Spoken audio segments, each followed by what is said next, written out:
Fast original questions 2026 question number 1 करेंगे। Reading of instruction is very important. Choose the word closest in meaning. Question की जो instructions हैं वो very करती हैं।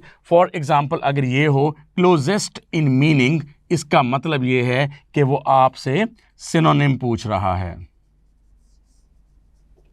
सिन मीन्स सेम, यानी दो ऐसे वर्ड्स होंगे जो मीनिंग के लिहाज से एक दूसरे से सेम होंगे। इनमें आप वर्ड देखेंगे, वर्ड आपके पास है एलिवेट करना। एलिवेट करना, अपने आप को ऊपर लेकर जाना, रेज योर लेवल। तो ये ऊपर लेकर जाना ये एक पॉजिटिव वर्ड है। सबसे पहले आपने इस वर्ड की पोलैरिटी चेक करके और उसको मार्क कर दिया कि ये वर्ड पॉजिटिव है। तो अब आपने जब इसका सिनोनिम फाइंड आउट करना है तो इसका सिनोनिम भी एक पॉजिटिव वर्ड ही होना चाहिए। अब आपने देखा कि डिमिनिश, कम कर देने को कहते हैं, ये एक नेगेटिव वर्ड है, ये आप इसका आंसर नहीं हो सकता। इस टेक्निक को कहते हैं excluding the answers. Excluding the option, option answer को आप एक्सक्लूड करते जाएंगे जब तक कि आपका रियल आंसर आ जाएगा। सो फर्स्ट ऑप्शन ए आपने कर दिया है रिमूव। मिटिगेट यानी कि गेट पे मिट्टी डालना, यानी कि शिद्दत को कम कर देना। आपको समझाने के लिए एक इसका शॉर्टकट बता रहा हूँ। मिटिगेट, मिटिगेट रिड्यूस, कम कर देना किसी चीज़ की शिद्दत को, तो ये भी एक नेगेटिव वर्ड है और ये भी आंसर नहीं हो सकता। डिटर, रोकना, स्टॉप करना। फॉर एग्जांपल एटॉमिक बॉम्ब अगर एक कंट्री के पास है तो दूसरे कंट्री को वो रोक देता है कि वो उस पर हमला नहीं कर सकता क्योंकि उसे पता है उसके पास एटॉमिक बॉम्ब है। So atomic bomb is a deterrence. Deter mean रोकना और से नाउन बन जाएगा डेटरेंस, तो ये भी इसका आंसर नहीं हो सकता। You go on excluding the option, hence you are left with second option B. Exalt करना, अपने आप को ऊपर लेकर जाना, अपने आप का लेवल बढ़ाना। So second option B is your answer. ये मैंने आपको सारी की सारी यहाँ पर टिप्स फ्रॉम किप्स दी आपको। आगे बढ़ते हैं क्वेश्चन नंबर 2 की तरफ। 30 क्वेश्चन का सेक्शन है, ये डिस्कस करेंगे हम इंग्लिश के क्वेश्चंस को। It is 4 o'clock, what is time by your watch. तो what is time by your watch आता है प्रेपोजिशन, थर्ड ऑप्शन सी में बाय है आपका answer. It is very important rule और अक्सर ये एग्ज़ाम में आया करता है, जो कि अभी एग्ज़ाम में आया है। I am suffering dash fever. Suffering from fever होता है जी, ये भी याद रख लीजिएगा। डाइड ऑफ होता है, सफ़र फ्रॉम होता है। किप्स की टेक्निक ये है कि यहाँ पर ये क्या करता है कि किप्स आपको ग्रुपिंग करवाता है कि जिस तरह से आपकी पेयरिंग होती है साइंसेस में, ऐसे इंग्लिश में प्रेपोजिशन को पेयरिंग के ज़रिए से याद किया जाता है। फॉर एग्जांपल ऐसे वर्ड जिनके बाद फ्रॉम आता है उनकी मैं आपको लिस्ट करवा देता हूँ। For example abstain from, for example refrain from, for example graduate from, for example prevent from, for example different from, for example separate from, for example apart from। तो इस तरीके से हम क्वेश्चन से आपको यहाँ पर टॉपिक भी रिवाइज करवा रहे हैं। पर्पस हमारा टू फोल्ड है, टू मीन दो, टू फोल्ड है। एक तो ये कि हम आपको ओरिजिनल क्वेश्चंस के डिस्कशन करवा दें ताकि जिनका कल टेस्ट होगा वो उनको दे में हैव सम आइडिया, और दूसरा पर्पस ये है कि हम उनको पॉसिबल क्वेश्चंस भी उसके टॉपिक के रिवीजन में करवा देते हैं। This is how tips from Kips. आगे बढ़ते हैं क्वेश्चन नंबर 4 की तरफ। He is knocking, knocking at the door. He is knocking at the door आपने छोटी क्लास में सीखा है। Knock at, look at, knock at, look at for example. Question number 5 आपको ये करना है कि मैं आपको पहले से इंस्ट्रक्शन बताता जा आया हूँ। रेफ्रिजरेटर और कोल, अगर इनमें यूं एक कॉलन लगा हो तो इसका मतलब ये है ये एक एनालॉजी पेयर है, ये एक एनालॉजी पेयर है। एनालॉजी में क्या होता है कि टू वर्ड्स रिटन टुगेदर, और आपने देखना होता है कि इनके दोनों के अंदर नेचर ऑफ रिलेशनशिप क्या है। तो अगर आप ये देखेंगे इसका पर्पस क्या है, a thing and it's purpose. Refrigerator का पर्पस क्या है, ये कूलिंग करता है। बिल्कुल ये आपने रख लिया यहाँ पर पर्पस, और फिर आपने कहा हीटर का क्या पर्पस है। जिस तरह से रेफ्रिजरेटर का पर्पस कूलिंग है, वैसे हीटर का पर्पस क्या है। ए ऑप्शन में क्लीनिंग, बी ऑप्शन में ड्राइंग, सी ऑप्शन में हीटिंग और डी ऑप्शन में filtering. So quite obviously heater का काम हीटिंग करना होता है। थर्ड ऑप्शन सी आपका आंसर है। बढ़ते हैं क्वेश्चन नंबर 6 की तरफ। Choose the synonym of bold. Word ये जो बोल्ड है इसका आपने सिनोनिम फाइंड आउट करना है। सबसे पहले आपको ये देखना है कि इस वर्ड की आपको चेक करनी है पोलैरिटी। पोलैरिटी कहते हैं क्वालिटी ऑफ बीइंग पॉजिटिव और नेगेटिव। तो इस वर्ड को जब आपने देखा बोल्ड, ब्रेव, तो ये वर्ड पॉजिटिव है, इसका मतलब ये है इसका जो सिनोनिम होगा वो भी एक पॉजिटिव वर्ड होगा। टिमिड कहते हैं बुज़दिल को, ये नेगेटिव वर्ड है। जो बात आपको आती है उसकी बेसिस पर आप नंबर ऑफ ऑप्शंस काम करते जाएं। फर्स्ट ऑप्शन ए एक्सक्लूड हो गया। साइलेंट होना, ये भी डाउन टोनिंग शोर वर्ड है, ये भी आप इसको एक्सक्लूड कर देंगे। और उसके बाद है करेजस और वीक। वीक जिस तरह से टिमिड था बिल्कुल वैसे ही ये वीक जो है ये भी एक नेगेटिव वर्ड है, ये आंसर नहीं हो सकता। You by excluding the option, by trimming the fat, you reach your answer courageous. Courageous, bold, brave को कहते हैं जी। क्वेश्चन नंबर 7 की तरफ बढ़ते हैं। Choose the antonym of stigma. याद रखिएगा कि reading of instruction is very important. A और एन इनका मतलब होता है नॉट। इसका मतलब है नॉट सेम मीनिंग यूज करना है जो कि अपोजिट होगा, और अपोजिट में आपने क्या करना होता है, अपोजिट को आप कहते हैं एंटोनिम। Opposite means antonym. तो अब स्टिग्मा आपने वर्ड देखा, सबसे पहले आपने चेक की इसकी पोलैरिटी। पोलैरिटी कहते हैं क्वालिटी ऑफ बीइंग पॉजिटिव और नेगेटिव। आपने कहा स्टिग्मा जो है ये बदनामी को कहते हैं, ब्लॉट को कहते हैं, ब्लॉब को कहते हैं, धब्बे को कहते हैं, डिसग्रेस को कहते हैं, शेम को कहते हैं, रुसवाई को कहते हैं। तो आपने फर्स्ट ऑप्शन याद रखिएगा कि आमतौर पे आई कैचर होता है। जैसे ही मैंने इतने आंसर बताए और आखिरी वाला वर्ड बोला मैंने, शेम को कहते हैं, एकदम से बच्चा यहाँ पर फर्स्ट ऑप्शन ए पे आके आंसर कर देता है। लेकिन जैसे कि मैंने कहा कि now reading of instruction is very important. अब आपने देखा कि इसका एंटोनिम आपने फाइंड आउट करना है, ये तो सेम है, so this can not be your answer. Disgrace, ये वर्ड नेगेटिव था तो इसका एंटोनिम नेगेटिव नहीं होना, ये वर्ड भी नेगेटिव है, ये वर्ड भी नेगेटिव है। इसी तरीके से ब्लेम करना, किसी पे इल्ज़ाम तराशी करना, ये वर्ड भी नेगेटिव है। So this one is honour, HONORI तब भी ठीक है, HONOURI तब भी ठीक है। Third option C is your answer. बढ़ते हैं क्वेश्चन नंबर 8 की जानिब। क्वेश्चन नंबर 8 के इंस्ट्रक्शंस ये हैं कि आपको फाइंड आउट करना है synonym. Sin mean same.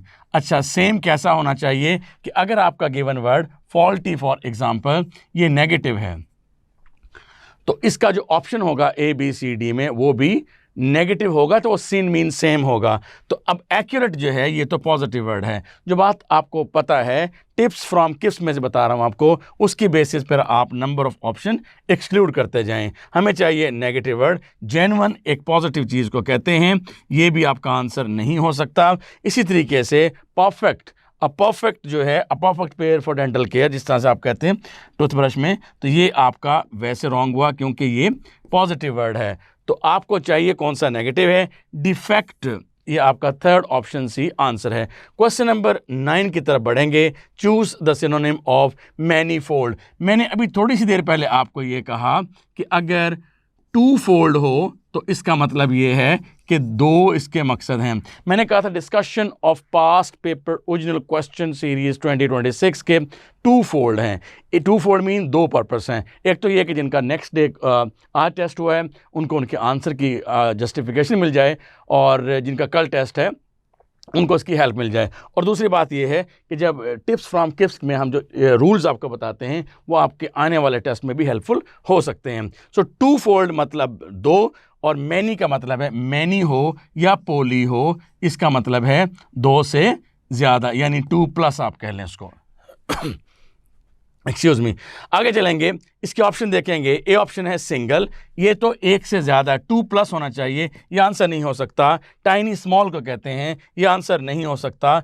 Narrow, it does not have anything to do with the number, so it has something to do with the size. So fourth option D is your answer, numerous. Question number 10, blueprint और construction. आपको पहले बताया कि इस तरह से जब एक पेयर ऑफ वर्ड आ जाए और उनके दरमियान में आ जाए कॉलन, तो आप इसको कहते हैं एनालॉजी। ये एनालॉजी पेयर है। एनालॉजी पेयर में क्या करना होता है आपको? एनालॉजी पेयर में आपने दो वर्ड के दरमियान नेचर ऑफ रिलेशनशिप को फाइंड आउट करना है। सिर्फ फाइंड आउट ही नहीं करना, बल्कि वो नेचर ऑफ रिलेशनशिप जहन में रख कर आपको आना है नीचे और उनमें से एक वर्ड दे दिया और उसका दूसरा जो पार्टनर है, पार्टनर वर्ड आपको फाइंड आउट करना है। आप कहते हैं ब्लूप्रिंट जो घर का स्केच होता है उसको कहते हैं, इनिशियल ड्राइंग जो होती है उसे कहते हैं। Blueprint is used for construction. Blueprint is the requirement, is the prerequisite need of construction है, जबकि recipe is required. Blueprint is required for construction and recipe is required for cooking. आपके पास आंसर हुआ first option A. बढ़ते हैं question number 11 की तरफ। Choose the antonym of afflict. Afflict कहते हैं किसी को ज़र्ब लगाना, चोट पहुंचाना। और आपने देखा कि इस वर्ड की जो पोलैरिटी है वो है नेगेटिव। इसका मतलब ये है कि अगर आपको किसी नेगेटिव वर्ड का a mean not, an mean not, आपने एंटोनिम लेना है तो इसका मतलब ये है कि वो ऐसा वर्ड आना है जो कि पॉजिटिव होगा। तो इसका मतलब ये है कि पॉजिटिविटी जहन में ले रखकर आप नीचे आएंगे। डिस्टर्ब नेगेटिव है, इंज्योर नेगेटिव है, ट्रबल नेगेटिव है, तो second option B is your answer. Second option B is your answer. याद रखिएगा कि आपने जब भी एंटोनिम सिनोनिम देखना है तो polarity is the touch stone. वो आपके पास एक पारस है जिस पत्थर को टच करेगा उसको वो सोना बना देगा। इसी तरीके से आपकी ये हैक है, टिप्स फ्रॉम किप्स है, ये आपको हेल्प करेगी। क्वेश्चन नंबर 11, आंसर आपका हुआ सेकंड ऑप्शन बी। बढ़ते हैं क्वेश्चन नंबर 12 की तरफ। Choose the synonym of stigma. अब आपने देखना है कि स्टिग्मा जो है ये एक नेगेटिव वर्ड है और आपको फाइंड आउट करना है सिनोनिम। इसका मतलब ये है कि इसका आंसर भी सिनोनिम, इसका भी नेगेटिव ही होना चाहिए। नेगेटिविटी जहन में रखकर आप नीचे आएंगे। बिनाइन से बेनिनिटी, ये आपका पॉजिटिव वर्ड है, ये आंसर नहीं हो सकता। विक्टिम, शिकार होना, और ये आंसर नहीं हो सकता। स्ट्रेंजर, अजीबोगरीब, जो कि आपका वाकिफ़ ना हो, जिसको आप एलियन कहते हैं। और कंडेमनेशन जो है ये आपके पास बन जाएगी, सेकंड ऑप्शन बी इसका आंसर बन जाएगा। अप्रोब्रियम भी आप इसको कहते हैं, OPPROBRIUM। Question number 13, choose the antonym of reluctant. Antonym find out करना है रिलक्टेंट का। रिलक्टेंट बेसिकली पोलैरिटी के लिहाज से ये नेगेटिव वर्ड है और आपको फाइंड आउट करना है इसका एंटोनिम। तो इसका मतलब है कि कोई पॉजिटिव वर्ड आपका आंसर आएगा। ए ऑप्शन में देखिएगा, रिलक्टेंट, हेजिटेंट, रेजिस्टेंट, विलिंग, ये तो सारे पॉजिटिव वर्ड हैं। तो आप रिलक्टेंट का जो एंटोनिम है, सबसे पहले एक बात याद रखिएगा कि आमतौर पर एंट्री टेस्ट में फर्स्ट ऑप्शन ए जो है वो आई कैचर होता है, क्योंकि हमारी आदत बनी हुई है सिनोनिम सिनोनिम सिनोनिम पढ़ने की। तो जैसे आपका रिलक्टेंट आया, आपने कहा हेजिटेंट आंसर हो सकता है। तो अगर हेजिटेंट आंसर हो सकता है तो फिर ये हमने ये एंटोनिम का क्या करना है, इसका मतलब ये एंटोनिम पूछा था। तो ए ऑप्शन आमतौर पे आई कैचर होता है। तो टिप्स फ्रॉम किप्स मैंने बता दी कि फर्स्ट ऑप्शन ए आमतौर पे आई कैचर होता है। इसका मतलब ये हरगिज़ नहीं है कि ए ऑप्शन आंसर नहीं हो सकता। जब कभी आपका दिल करे ए ऑप्शन आंसर करने का, please do take a second thought. तो आंसर आपके पास है विलिंग। रिलक्टेंट रुकने वाला होता है, रिजिस्ट करने वाला है, ये तो दोनों सेम हो गए। और अनसर्टन होता है, ये तीनों वर्ड सेम हो गए। ये इसका एंटोनिम था और ये एक पॉजिटिव वर्ड है। सो ये तीनों के तीनों नेगेटिव थे और एक ऑड वन आउट आपने फाइंड आउट किया and that is your answer. Question number 14, choose the synonym of fortified. Done fortified bread, for example strengthened. Strengthened आप ऑप्शन आने का यही हो गया, क्योंकि ब्रेड के ऊपर भी लिखा होता है रोज़ाना आप सुबह ब्रेकफास्ट करते हैं। वीक ये इसका सिनोनिम नहीं है, एंटोनिम है। ब्रोकन नेगेटिव है, रिड्यूस नेगेटिव है। So that is only positive word. Fort, कले को कहते हैं, मजबूत होता है ये। यहाँ से आपको इसकी पोलैरिटी का पता लगा कि ये वर्ड पॉजिटिव है। Question number 15, choose the synonym. Reading of instruction is very important. आपने फिडल का synonym same word find out करना है। ठीक होगी बात जी। तो फिडल का मतलब हमें पता नहीं है कि फिडल का मतलब क्या है। ए ऑप्शन देखेंगे ignore, B option temper, C option arrange और डी ऑप्शन रिपेयर। तो फिडल जो है, फिडल कहते हैं एन इलीगल ऑल्ट्रेशन। जिस तरह से आपने पढ़ा कि टेम्परिंग करना, बॉल टेम्परिंग करना, फॉर एग्जांपल आप उसको उसकी शेप को बिगाड़ देते हैं, तो सेकंड ऑप्शन बी आपका आंसर है। इसके साथ में मैं आपको बताऊंगा इसका एक पेयर ऑफ वर्ड होता है TEMPER, ये टेम्पर है, और TAMPER ये टेम्पर है। ये पेयर ऑफ वर्ड आपको दे रहा हूँ यहाँ से। आपने याद ये रखना है कि बॉल टेम्पर होती है, बॉल टेम्पर होता है, और टेम्पर मिजाज को कहते हैं। जैसे आप कहते हैं disposition, gentle makeup of A persons personality. एक बंदा आप कहते हैं बड़ा हॉट टेम्पर्ड है, यानी इसका मिजाज जो है वो गुस्से वाला है। तो ये जो टेम्पर है इसका मतलब आपका मतलब हो गया अनऑथराइज्ड चेंज करना। तो सेकंड ऑप्शन भी आपका आंसर है। क्वेश्चन नंबर 16 है choose the synonym of Hegel. Hegel का आपको सिनोनिम फाइंड आउट करना है, और क्वाइट ऑब्वियसली हेगलिंग करते हैं सौदेबाजी करने को, आर्ग्यूमेंट करने को, बहस करने को, बार्गेनिंग करने को कहते हैं। थर्ड ऑप्शन सी आपका आंसर हुआ। क्वेश्चन नंबर 17 में choose the synonym of imprudent. Certain सी बात है, नेगेटिव है, तो इसका जो है आपको सिनोनिम भी नेगेटिव ही फाइंड आउट करना होगा, और आंसर आपका रैश। प्रूडेंट अक्लमंद को कहते हैं, प्रूडेंस अक्लमंदी को कहते हैं, प्रूडेंस विजडम, सिगैसिटी, अक्लमंदी, दानाई, खिरदमंदी को कहते हैं। इम लग जाएगा तो नेगेटिव हो जाएगा, तो आंसर हो गया आपका रैश। आगे बढ़ते हैं क्वेश्चन नंबर 18 की तरफ। Choose the synonym of integrate. Integrate आपको पता ही है, मैथ का वर्ड है, कंबाइन, इंटीग्रेशन करना, और आपको फाइंड आउट करना था सिनोनिम इसका। स्कैटर बखेर देना, डिवाइड अलग अलग कर देना, आइसोलेट अलग अलग कर देना। ये तीनों वर्ड सेम हैं, तो ऑड वन आउट के जरिए से भी आप अपना आंसर कर सकते हैं। Question number 19, choose the antonym of plea. Plea कहते हैं रिक्वेस्ट को। ए ऑप्शन अपील, रिक्वेस्ट, ये दोनों सेम हो गए हैं। पिटीशन, ये कानूनी तौर पर जो दरख्वास्त की जाती है उसे कहते हैं। सो ऑड वन आउट आपके पास थर्ड ऑप्शन सी है। Question number 19 third option C, ये मैंने आपको ऑड वन आउट की टेक्निक बताई। क्वेश्चन नंबर 20 है choose the antonym of obligation. पहली बात तो ये है कि आपको रीड करना है कि आपने करना क्या है। आपको करना है एंटोनिम। एंटोनिम का मतलब है आपने अपोजिट वर्ड यूज़ करना है। तो ऑब्लिगेशन कहते हैं जिम्मेदारी को, रिस्पॉन्सिबिलिटी को, ड्यूटी को और लाइबिलिटी को। तो अब आप जैसे मैंने मतलब बताए कि रिस्पॉन्सिबिलिटी को कहते हैं, और लाइबिलिटी को कहते हैं, रिस्पॉन्सिबिलिटी को कहते हैं, ड्यूटी को कहते हैं, ये सुनते ही आप फ़ौरन ए ऑप्शन पर आंसर आते हैं कि यस मेरा आंसर हो गया। रिमेंबर, टिप्स फ्रॉम किफ्स में इस ब्लॉग में मैंने आपको ये बताया था कि reading of instruction is very important. वाकई ऑब्लिगेशन का मतलब ड्यूटी होता है, ऑब्लिगेशन का मतलब वाकई रिस्पॉन्सिबिलिटी या लाइबिलिटी होता है, लेकिन कब, जब आपको सिनोनिम फाइंड आउट करना। यहाँ पर तो आपको एंटोनिम फाइंड आउट करना है, तो इसलिए फर्स्ट ऑप्शन ए आमतौर पे आई कैचर होता है। मैं आपको लिख भी देता हूँ, आई कैचर उस ऑप्शन को कहते हैं जो पहली नज़र में आपको लगेगा कि यही आंसर है। इसका मतलब ये हरगिज़ नहीं है कि मैं आपको ये कह रहा हूँ कि ए ऑप्शन कभी आंसर नहीं होना। जब कभी ए ऑप्शन आपका आंसर करने का दिल करे तो आपने एक दफ़ा उसको दोबारा से ज़रूर देख लेना है। तो अब आपने देखना है, ऑब्लिगेशन अगर ड्यूटी है तो कमिटमेंट भी वही होती है, रिस्पॉन्सिबिलिटी भी वही होती है। ये दो ऑप्शन तो हो ही नहीं सकते थे, इसलिए ये odd one out third option C आपका आंसर है। क्वेश्चन नंबर 21 में चूज़ द एंटोनिम।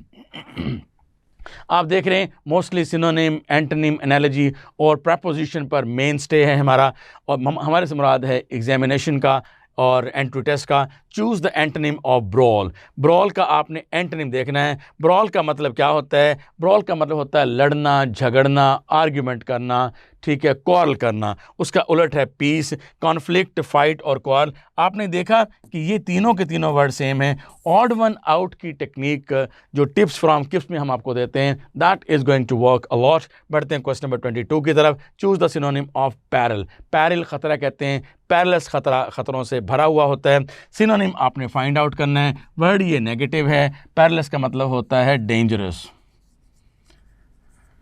डेंजरस तो कंफर्टेबल पॉजिटिव वर्ड है, ये आंसर नहीं हो सकता। और सिक्योर और डेंजरस ये आपको बता ही दिया मैंने। यहाँ पर आपके पास फोर्थ ऑप्शन डी आंसर हो गया। क्वेश्चन नंबर 23 में choose the antonym of inherent. In mean अंदर, बाय बर्थ जो हमारी चीज़ अंदर होती है, जिस तरह इंस्टिंक्ट होती है, जिबिल्लत, इसी तरीके से इनहेरेंट करना, टू बी बॉर्न विद, जो कि पैदाइशी तौर पे हमारे साथ चीज़ें आती हैं, आपने उनका एंटोनिम बताना है। कुछ चीज़ें ऐसी होती हैं जो हम पैदाइशी तौर पर अपने साथ लेकर पैदा होते हैं, कुछ चीज़ें ऐसी होती हैं जो दुनिया में आकर हम अख्तियार करते हैं। अख्तियार करने को एक्वायर करना कहते हैं, और एक्वायर करने के लिए सेकंड ऑप्शन बी आपके पास आंसर है। Essential, natural, innate. इन्नेट भी यही है जो कुदरती तौर पर आपके साथ आती हैं। तो आपका जो एंटोनिम हुआ इनहेरेंट का, जो कि विरासती कहते हैं आप उसको, बाय बर्थ जो चीज़ लेकर पैदा होते हैं उसको आप कहते हैं कि इसके अंदर नेचुरल है, नेचुरल एबिलिटी है, इन्नेट एबिलिटी है, और ये इसेंशियली इनग्रेन्ड है इसके अंदर। और आपका एंटोनिम हुआ एक्वायर्ड, जो आप दुनिया में आकर हासिल करते हैं, एक्वायर्ड। ठीक है, तो क्वेश्चन नंबर 24 में चूज़ द एंटोनिम ऑफ एसिजुअस। मेहनती को कहते हैं बेटा, ये आपका वर्ड पॉजिटिव है, लेकिन आपका जो एंटोनिम कह रहा है कि यहाँ पर आंसर जो है इन 4 वर्ड में से कोई ऐसा ऑप्शन आना है जो कि नेगेटिव होना है। अब याद रखिएगा, टिप्स फ्रॉम किप्स में हम आपको टॉपिक्स रिवाइज भी करवा देते हैं। फॉर एग्जांपल एसिजुअस एक, और SEDULOUS सेजुलस 2, एसिजुअस, सेजुलस, industrious, laborious, rigorous, diligent. इन सब का मतलब है हार्ड वर्किंग। तो यहाँ मैंने आपको इनकी इन सेम मीनिंग वाले वर्ड्स की ग्रुपिंग करवा दी है। ठीक हो गया जी, तो आंसर आपके पास हो गया लेजी। तो हमने कहा था कि ये वर्ड हार्ड वर्किंग तो पॉजिटिव है, डिलीजेंट तो पॉजिटिव है, परसिस्टेंट तो पॉजिटिव है। सेकंड ऑप्शन भी आंसर हो गया।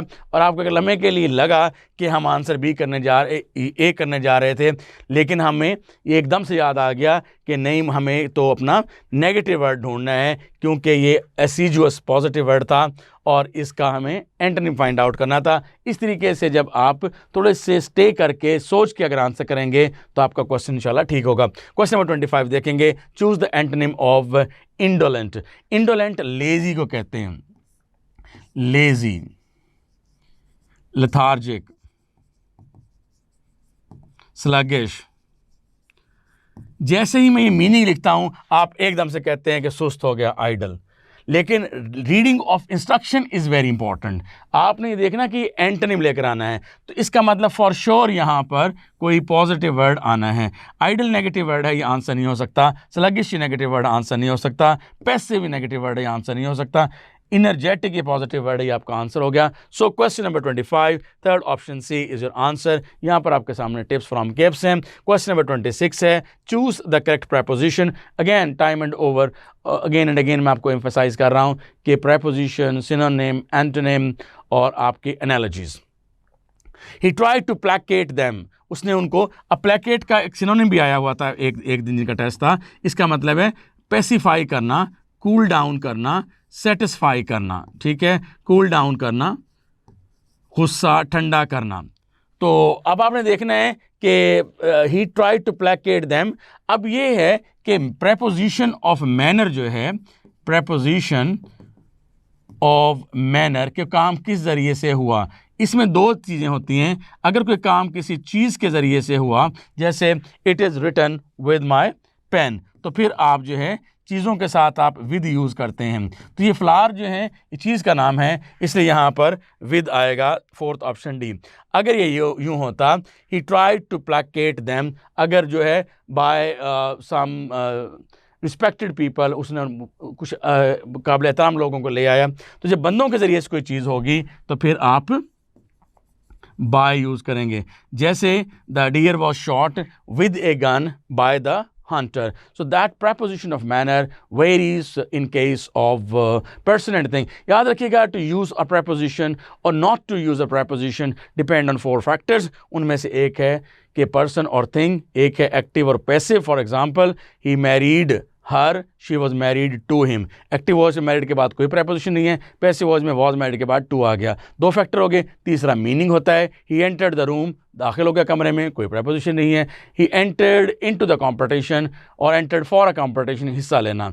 ठीक होगी बात। इसी तरीके से आपके पास मीनिंग की बेसिस पे, इसी तरीके से वर्ब और नाउन की बेस पे चौथा पॉइंट है। For example, America will attack Iraq, will के बाद हेल्पिंग वर्ब के बाद फॉर्म ऑफ वर्ब आती है। अटैक जब वर्ब के तौर पर आता है, इसके बाद कोई preposition नहीं आती। यही अटैक जब नाउन के तौर पर आएगा, नाउन आता है आर्टिकल के बाद, it will be an attack.